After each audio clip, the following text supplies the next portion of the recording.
Hello, I'm Ibrahim Imam, and welcome to this episode of the Neurology Lounge podcast, in which we will continue our exploration of aphantasia. Today, I'll be speaking with Joanne Hedger, who narrated her experience of this very intriguing condition in her memoir, titled Aphantasia, but with a running title of Journeying Through Mind Blindness and Embracing Our Unique Neurodiversity with Passion and Purpose. So it's fairly good title. A quick introduction. Joanne spent her early years growing up on a dairy farm in southeast England, where her fascination with nature began. After a corporate career in software consultancy, which spanned 25 years, several continents, and numerous bouts of stress and exhaustion, she quit the rat race in 2017 to follow her passions for wildlife and photography. She enrolled in a one-year intensive training course, living in a tent in the African wilderness, retrained as a professional safari guide, spent hours each day driving and walking the bush, learning all about the flora and fauna of the various sub-Saharan habitats. And you know much more about sub-Saharan Africa than I, who come from there, and I'm very sure from that. Following graduation, she worked as a guide and later became the manager of a luxury bush camp in the Kafue National Park in Zambia. And you still go there for a few months each year to freelance. And despite what she said is being mind blind and left-handed, she's hugely creative and sees her own level of aphantasia as a quirky fascination, not a hindrance. We're going to explore that a bit. Joanne lives in the UK, and when she's not writing, she spends her time rewilding a small piece of ancient woodland, making handmade nature-inspired jewelry and taking photographs. Very much on the artistic and creative side. And you can check out more of Joanne on her website, elementalretail.com. Joanne Hedger, thank you very much for accepting my invitation to participate in this podcast. I'm very grateful indeed. You're welcome. You're welcome. Thank you. So I usually ask my guests, the first question is why they write the books they write. Why did you write this book? I know you have aphantasia, but what was the reason why you had to put it down on paper? I think mainly because when I first discovered, like most people, you go straight to Google and you try and find out everything you can, and there just weren't very many books about the subject, and a lot of the books that were written tended to be someone's personal story, literally a memoir of their life with aphantasia and how they found out, what they did about it, and not really anything about how it might help or what I can do or what it would explain or those kinds of things. So I wrote it really to share the knowledge that I'd gained through doing all that research. I mean, it's a lot of research. Why keep that knowledge to myself? I love writing. Why don't I share it with other people? Okay. And how did you take time off? Were you taking bits of time off between the safari? Well, my safari work in Zambia is actually seasonal. Okay. During the rainy season, the camps are mainly flooded, so they shut down. So we only have a tourist season in Zambia. So for the off season, when I come back to the UK, it's the perfect time to write. Yeah. And how long did it take? This particular book didn't take that long, actually, because I was so fascinated by it, and it was very close to what I was experiencing. It probably only took me about 7 months, I think, to actually put it outline it. It's not a huge book, to be fair. It's it's a collection of information that I think people will find useful, particularly if they've just discovered it themselves. And I mean, you were in your 40s before you discovered you had this thing you've had all your life. Yes. You called it a defining moment and your moment of realization. Tell me how this happened. What was the setting for discovering, oh, I'm different? Well, I suppose I always knew I was different, but I didn't really know the fact that that it was different in this way, that it was a wiring difference. I'm really fortunate to be one of a group of friends that are really quite close. We go on holiday every year, we go camping together, we go canal boating, so we spend a lot of quality time together without distractions like TVs and phones and things like that. So we spend a lot of time around a campfire or playing cards, and those kind of conversations quite often crop up about how different we all are, and yet we get on so well, how we've all got different characteristics, and how, some people will laugh at a joke and some people won't, and we all get along very well because we're all so different. So I'm really lucky that I've got friends that we can have those open discussions with.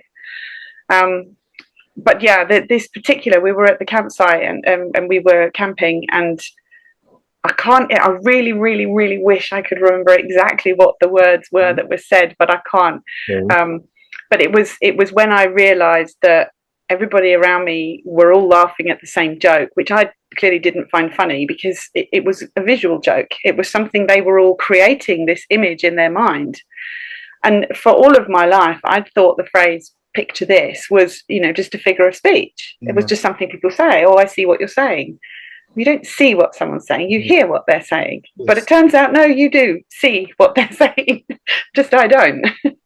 So it became really clear to me, and then I kind of asked a few questions, and I was like, guys, you actually seeing that? Because it sounds like you're all laughing and you're all joining in the same joke, and the joke rolled on and on and on. And yeah, they all confirmed that they were actually creating this visual in their mind. And that's when I said, I don't see anything. And with the benefit of hindsight, knowing that now you had this problem with visual imagination, looking back, apart from kind of the jokes, what are there things in the past that you now recollect? This is why I couldn't do this, or I couldn't do that. They still keep cropping up, but yes, there are a few things. I like most Aphants, I struggle with visual meditation.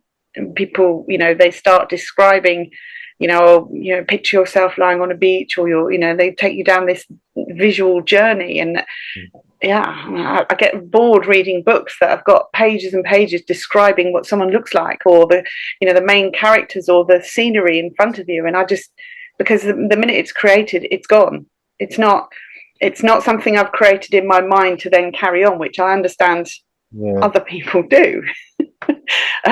So, things like people used to say you count sheep to go to sleep. Yes. And I always used to think, what sheep? Whose sheep? Where are these sheep? What sheep were you talking about?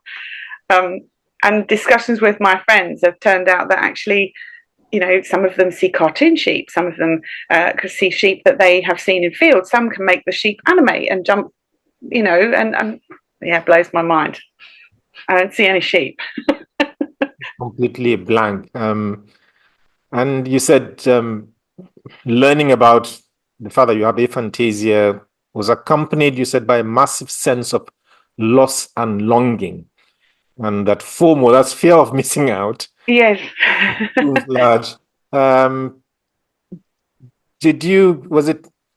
you looking back and seeing, how much I've missed by not being able to imagine what you mean? It was a sadness, because obviously I want to know what it looks like. I want to know what the sheep look like. I want to know what daydreaming is like. I thought daydreaming was just getting lost in your thoughts. No, apparently when people look out of the classroom window, they're like imagining stuff going on outside, like visually. Well, I want to know what that's like. Is it like a movie? Is it like, or is it a picture of a series of stills? Is it like an overlay, like Terminator, where you get, a picture here and then the real picture behind it? I have no idea. I can't imagine it, obviously, until I see it. So that feels like I am hugely missing out on something. And you said you tried to imagine things, but is it total blackness? Because I think there's an idea that this aphantasia is a spectrum, and what was yours? Totally unable to visually imagine, or can you? Well, it's very difficult for me to know whether, when I think of something, and I know what it is. I mean, my mother, for example, I know my mother is, she's a little bit taller than me. She's got blonde hair. It's in a bob. She has a fringe and she wears glasses most of the time. But I know that. Those are a bullet list of facts that I know about my mother. I can't bring a picture of my mother to my mind. And that, when I then realized that other people can, just like that, that felt, that felt disabling. That felt like, well, I'm hugely missing out on something. You've just explained that I'm a wildlife guide and I love birding and things like that. How amazing would it be if every time you heard a bird or you thought of a bird, a picture just popped in your head? I wouldn't need the apps, I wouldn't need the books, I wouldn't, it's like you'd be walking around with a bird book in your head. I mean, that must be incredible. Just to me, no, I have to remember all of that detail as facts. Well, it's got, a yellow bill and a black head and white front and bars on its tail, or I have to just, it's like an overload of information. It's and it goes beyond, from what you wrote, it goes beyond just the visual. You said aphantasia was a unique wiring of the brain that gives a different way of processing, thinking, remembering. How all-encompassing is it? How much of your daily activities are kind of overshadowed by aphantasia? Well, because I didn't know about it for so long, I really don't see it as an overshadowing of anything. I don't see it as it's just like being left-handed, it's just that's the way I'm wired. I really don't see it as anything debilitating. Yes, it initially I was desperate, when I would try and close my eyes and desperately try and think and see something. But of course it's going to be black because you're looking at your eyelids. Then when I discovered that people could create these pictures without closing their eyes, then I realized, okay, I've got to try some other way of making it happen. And of course, when I see my mother, I know it's my mother. So there's a picture of my mother in here somewhere.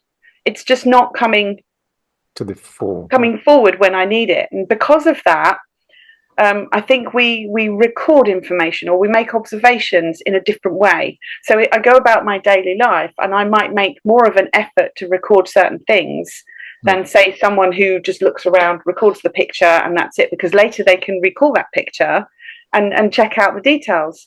I can't. I can only recall the information I've recorded. So if I haven't recorded enough, it's gone.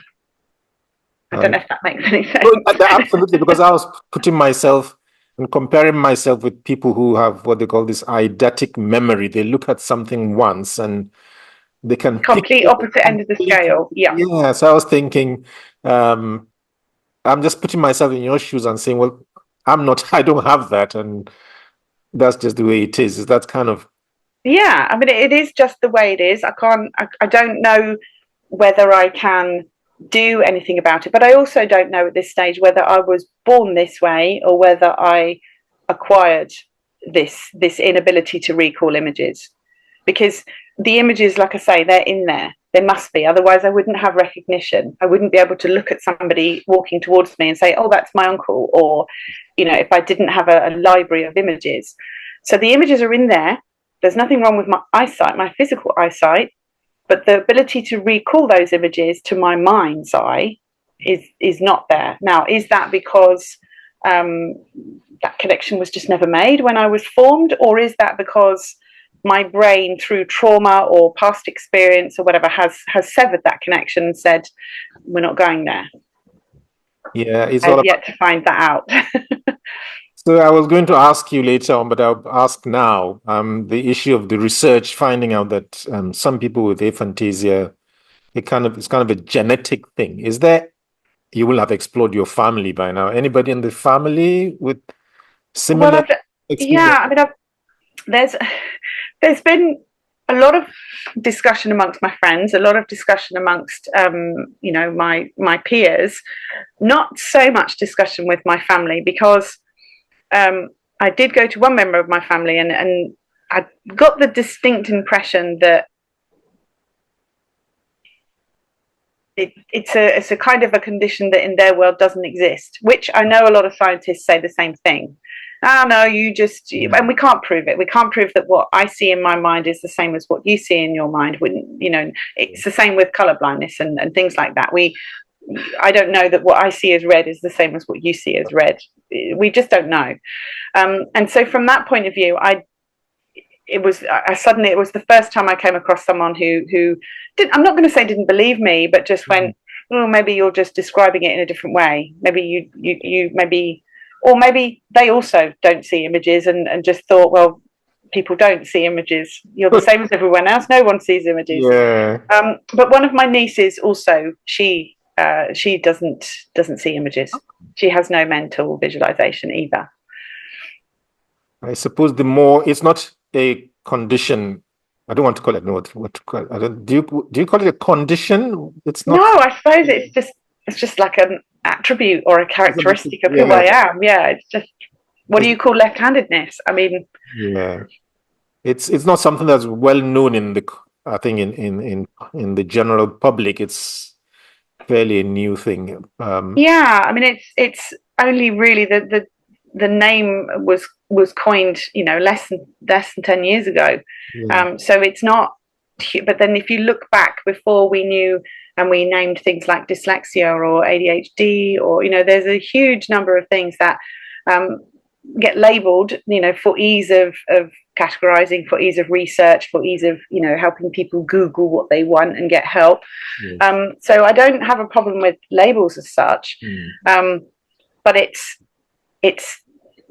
because of the way the internet now works. Labels kind of get pushed out there without any kind of description, or aphantasia is one end of a spectrum, where the other end you might have photographic memory, or the ability to create entire movies in your mind from just a glimpse of looking at something. Is that the same? Are you going to give it the same label? Is it, who provides these labels? Those things they do. I think they've labeled the other end hyperphantasia. Hyperphantasia, that's right. They have, yeah. I said they, people. Yes. The world. It has been labeled. There's a machine that churns out these names. But what you brought to light with your book was that it's not just the visual; it's more than just vision. Does it? That's right. Yeah. How else? Because you said it, memory, dreaming. How does it affect your memory and dreaming? Those are the other things you mentioned. Mentally. The dreaming is actually how I knew I was wired different originally, because I've known for years that I dream in black and white, and I dream without images. I dream in emotions. I dream in sound. I dream in. I can hear everything that's going on. I can feel everything that's going on. But there's no. And when I say I dream in black and white, I dream in kind of. Yeah, there's no. I say black and white because there's no real pictures, but there is flashes, I suppose, of scenes, if you like. No color at all. No. So I know, so I've known that for many years, long before I knew what aphantasia was, long before I had heard the term, or the term possibly even existed. I knew I dreamt very differently to my friends and family. But I also know that there's a lot of people who they have aphantasia, but for more than one sense. So touch, sound, auditory. Some people have no inner voice. Some people have no inner sight, like me. Some people have no scent. No, many people have scent, but it doesn't just affect one sense. I actually do hear in my head. If somebody in a pub quiz, for example, reads out song lyrics, that song will pop into my head, and I'll hear it being played and sung, and and no problem. If only that would happen with the birds in my bird book. Yeah, and memory, do you have to put in more effort to remember things, or I use a lot of tools. I'm really, really, really organized. I think that's something that my friends quite often take mickey for, because I am always very organized. I make lists, I have spreadsheets, I have diaries, I have coordinated with my phone. Everything is, all hyper organized, because I think that is because I've just unconsciously adapted to my memory being so poor in that respect. So you found things that to kind of overcome those. Yeah. Okay. You said you set out on a journey of self-discovery and self-acceptance. How has what you've discovered changed how you see yourself, and how has it affected your relationships? Has it changed anything at all? The way you see yourself? others? I did, particularly with the jokes and, the kind of feeling slightly stupid a lot of the time. And there were a lot of the times where I felt kind of left out a little bit, but I could never put my finger on it. I could never work out why I felt like that or what it was. But then when I discovered this, let's call it a characteristic, Yes. this wiring, when I discovered this way that my brain works, it was huge relief. Ah. It was more, obviously there was the FOMO initially, and there was the fear of missing out everything that everybody else was obviously going and doing. But once that had subsided, then there was that kind of relief, that feeling of, I'm not an idiot. There is a reason why these things I find hard, or there's a reason why I do things this way and not that way. And there's a reason why I'm so controlling in terms of my time and my diaries and my journals and keeping everything up to date, taking a million photos. There's an explanation that now sits, and that was huge relief. Mm-hmm.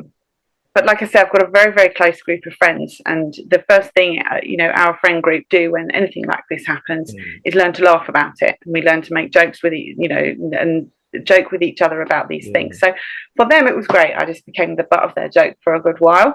But it does also, underneath the jokes, they do also understand that we just need to explain things to Joanne in a different way so that she doesn't feel excluded. We're not going to talk about it from what it looked like. We might talk about it of how it felt or what it sounded like, something along those lines. Yeah, so knowledge made relationship better than really, rather than... Yes, definitely. It's far more understanding. Yeah. Obviously, it throws up a lot more questions, and they get bored of me asking them countless questions and, random things. We were on the boat not so long ago, and there's a picture of a swan, a painting of a swan on the inside of the boat. Yeah. And we were sitting there, and I looked at the swan, and I said, so can you make that if you wanted to now? Can you make that flap its wings and fly off across the wall? And they just kind of look at the wall and they go, yeah. Yeah, you can do that. Which I still find just absurd. It's... and it's, it's not a physical thing, so it's all in the head. It's difficult. Yes, it is all in the head. So it's, the literal meaning is mind blind, but you said it's not a lack of imagination or creativity. Doesn't it hinder? It doesn't at all hinder how you imagine or how you're creative, does it? Or you just find a different... Well, I don't see how it can hinder creativity, because there's plenty of physically blind people who are hugely creative. If we take away someone's physical sight, does that mean you take away their ability to be creative? I don't think so. I think, and it's exactly the same with mind blindness.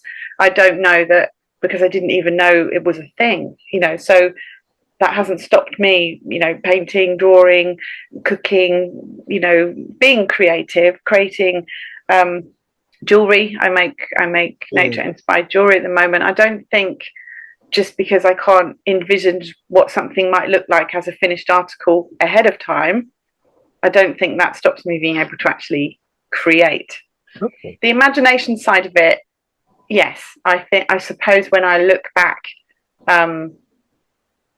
most of the painting or drawing I ever did, I was copying something. Mm. I would get the idea from something, from a book or from Pinterest or whatever, and then I would adapt it or copy it or whatever. And I had never noticed that before. Okay. I never created things from my own imagination. Now I know why, but if I look at source material first, and then I would use that and copy and so on.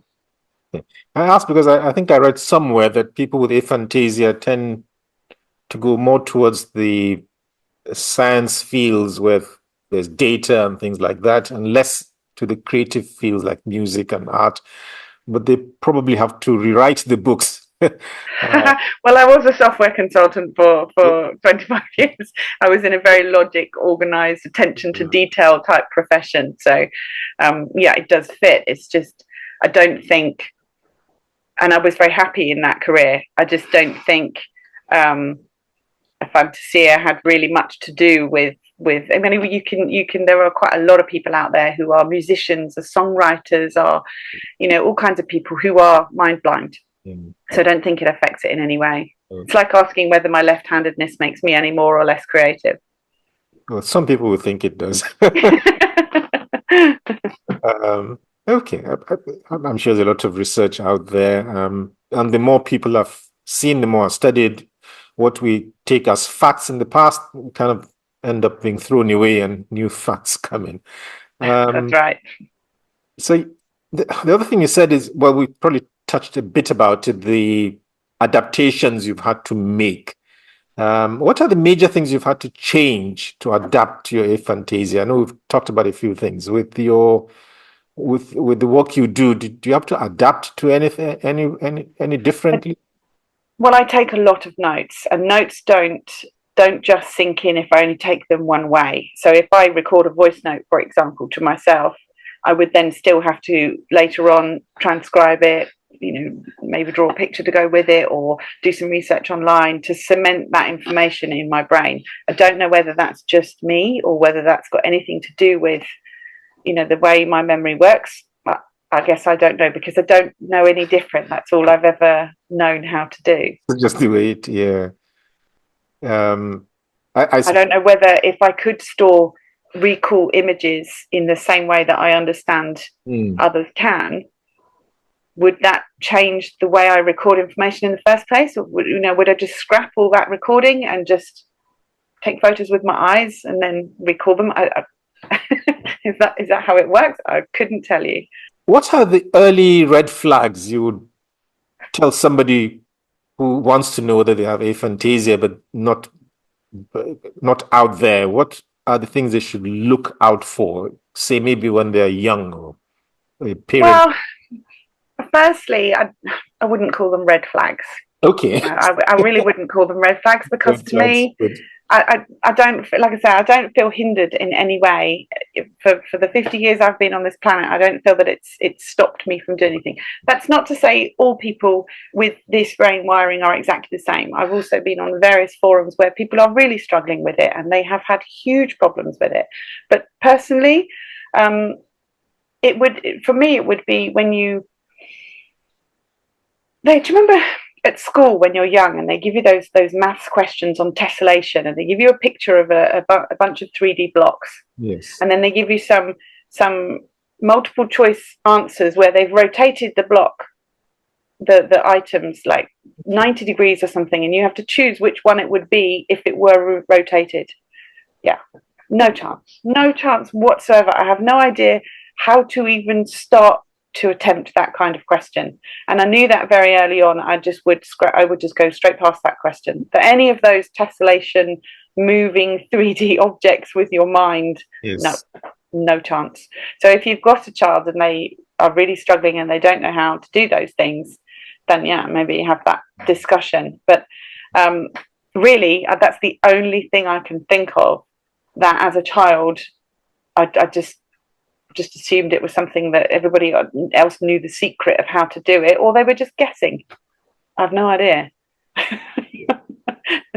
Well, it would be good for parents and teachers not to keep hammering, and you have to know how to do this. Well, also for teachers to be a bit more descriptive. You know, if you're going to ask a classroom full of children to draw a picture of a beach, you can't just say draw a picture of a beach, because all those who've got mental visualization, they're going to be creating this, you know, with umbrellas or whatever, all the items that they think are going on the beach. And the person who doesn't have any mental imagery needs instructions. They need, what do you want me to put in this picture? Where do you want me to put them? How do you know, what color do you want me to make them? Because there's no picture appearing in their mind for them to use as source material, if you like. So they're likely, you know, copy next doors. So they might get into trouble for copying, when actually it's because they've not been given sufficient instruction or detailed enough verbal instructions for how to carry out the task. I know with something like autism, professionals are now being, well, as a doctor now in the UK, you have to take a course every year about understanding people with autism. Okay. I suspect it would be also helpful for things like aphantasia, because you can, especially for teachers and other professionals, to know there are some people would you, it's kind of one of the things you recommend for society to, Well, not that I am kind of divided a little bit because I'm from the historical view that aphantasia didn't exist when I was at school, and I don't think I turned out too bad. I struggled through, and I got my exams, I got my A levels, you know, and I did okay. So you know, if the teacher had singled me out and given me different, you know, treatment or whatever, would that have helped me, or would it have actually made me feel more isolated? You know, I guess we don't know, and that's the big question with a lot of these things. You know, do you take the left-handed kids out and move them to the side and say, "Well, you must sit in the cat-handed corner"? No, we don't. You know, we just make allowances in terms of what side of the desk they sit on. You don't make them bump hands with someone who's right-handed, you know, if they're doing a painting exercise, for example. So small adaptations, yes, give the mind-blind child perhaps a little bit longer on an English literature paper or something where they're having to keep flip back and work out which character's which, but I don't think it needs to be anything more than that, more than just an understanding and an appreciation for perhaps things that are slightly more time consuming for someone who's not doing it visually. Yeah, it's more of us, more accepting the diversity, isn't it? And that's right. It's more just accepting it as another way. I mean, I don't believe any two people are wired the same.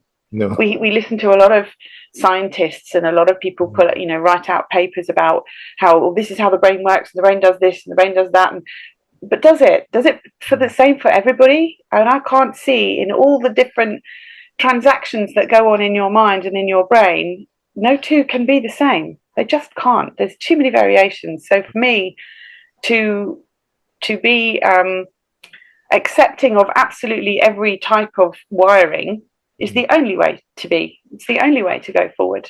And that doesn't necessarily mean we have to label every single one and put them all in little boxes. It just means we need to accept that, okay, you don't see things the same way I do, so we'll give you a little bit more time here, or you use a different hand than you do, so we'll sit you on that side of the desk and not that side. Just small consideration, really, just consideration for each other as human beings. And that would make it life easier for everybody, as you said. Well, it would, yes. I mean, as one person doesn't have the same wiring, I think, even from day to day. That's also true, yeah. Okay. You did talk about, I mean, just an extension of that, you talked about why the science of aphantasia, I presume you're talking about the scientists, who tend to focus on what's missing or different and not seeking to appreciate what's present. Mm-hmm. Is that something that is, do you think that is changing, or is that kind of the science is still that way? Well, I think it's because it's all still very new. It's all still very very fresh, I suppose, in everybody's understanding. We're still kind of working out, because, you know, my view is completely different to someone else who also is mind blind, because they might have realized when they were 15, and actually then it's caused a problem and it's been a struggle, and they're having to face issues at work maybe. It's different for me, so my view is going to be different to the next person and the next person and the next person. So I think it's going to take time for all those views to meld together and there to come up with something that is, you know, future research or future direction that we need to head. It's still all very new. And are there any advantages you have from having aphantasia? Since I don't know what it's like not to, so it's a difficult one to answer. But what I can tell you is that I think my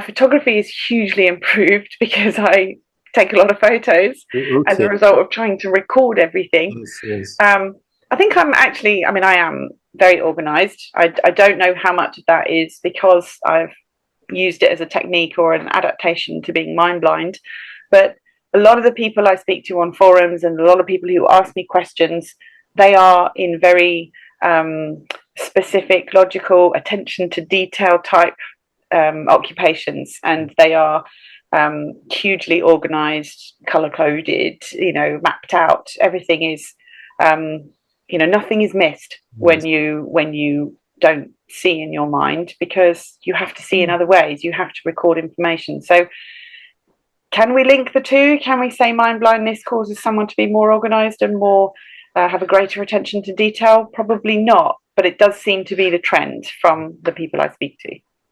So it could be a superpower, really. Well, I'm glad you used that word. Because, I mean, being organized is kind of the foundation of success, isn't it? No matter how intelligent you are, if you're not well organized, that wouldn't. Yeah, just unless you're talking chaos theory, then it does pay to be a little bit more organized and planning, and not missing critical items. It does help. And your fascination for nature, do you think that's just you, or do you think it has any links with aphantasia at all? No, I think that probably is, and it probably does stem from growing up on a farm. I had one of those idyllic childhoods with mud pies and spending a lot of time outside. So I think I've just always been an outdoor, nature-loving type person. Okay, so that's nurture more than nature. That's good. Definitely, yeah. Okay, we've talked a lot about the compensatory mechanisms we think you may be using.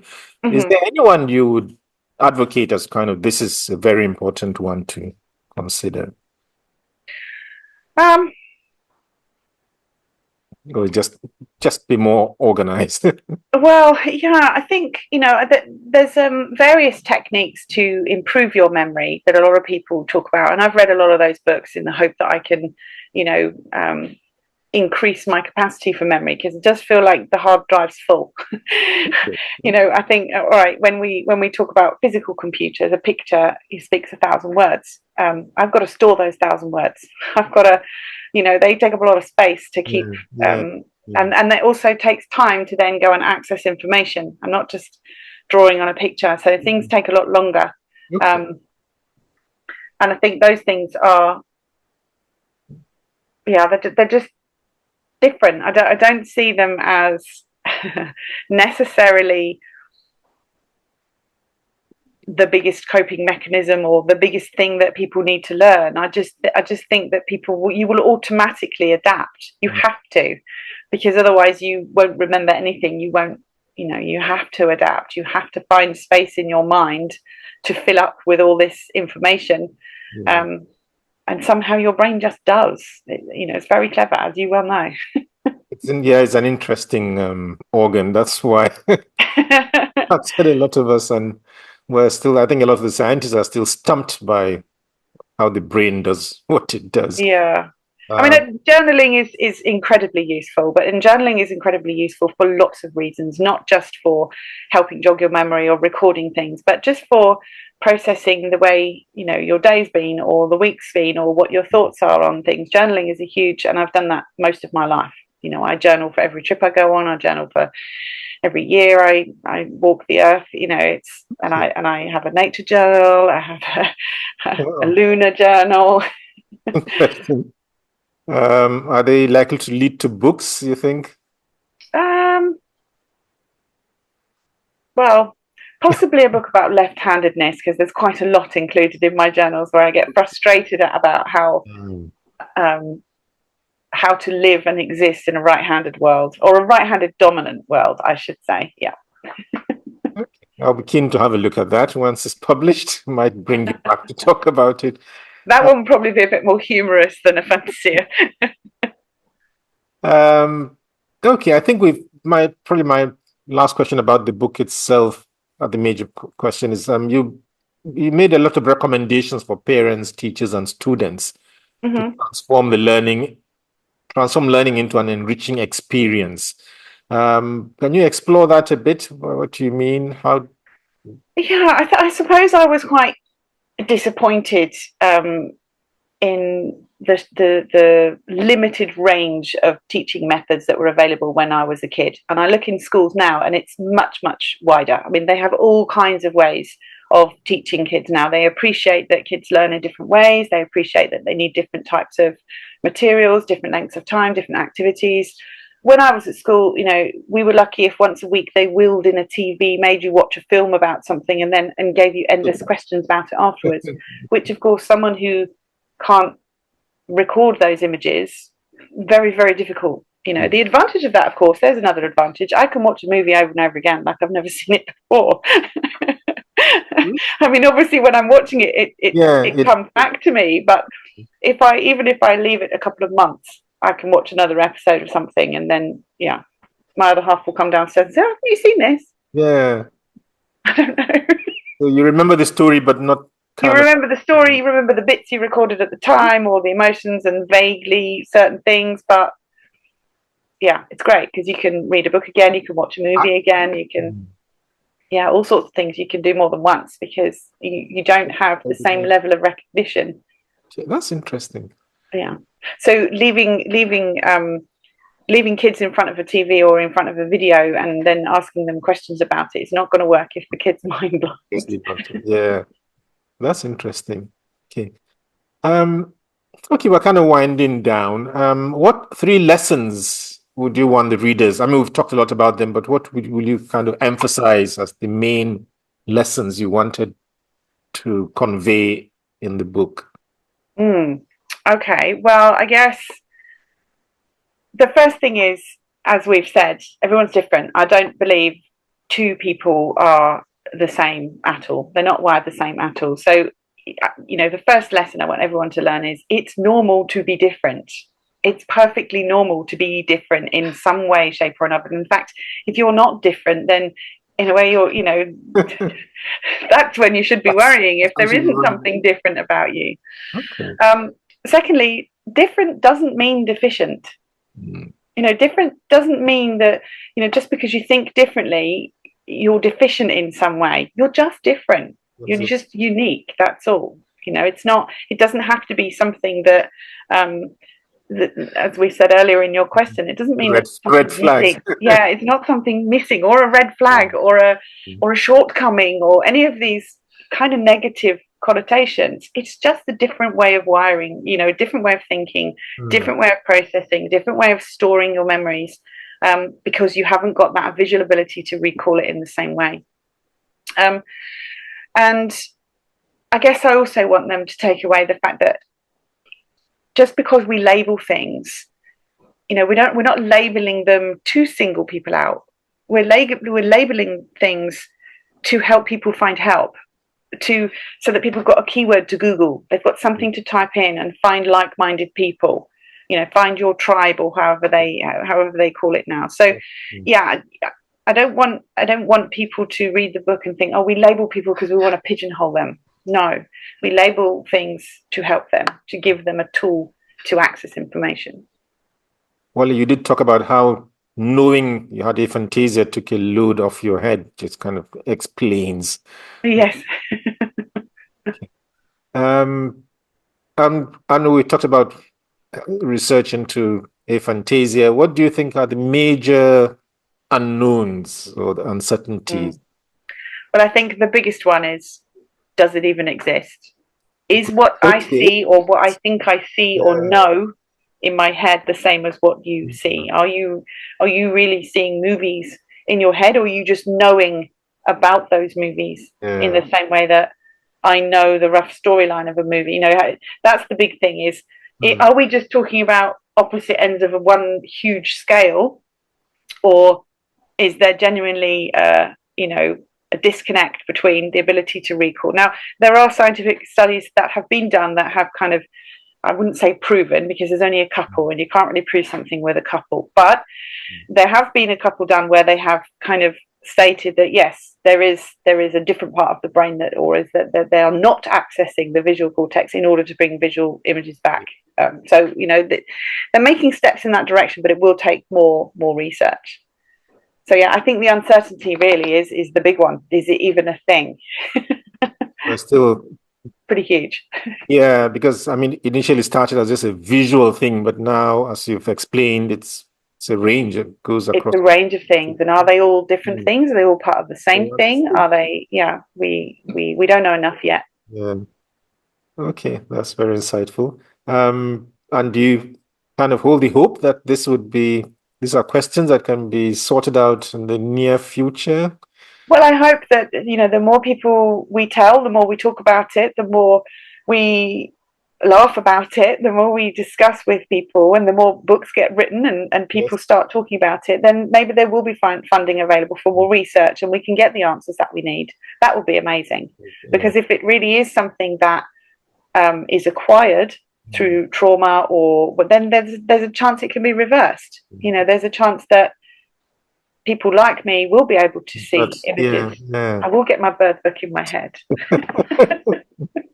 Okay, that's a reasonable expectation. Any big projects? I mean, you have your fingers in so many pies. I do, yeah. What's And I've noticed it's getting very dark here now. What's the project at the moment?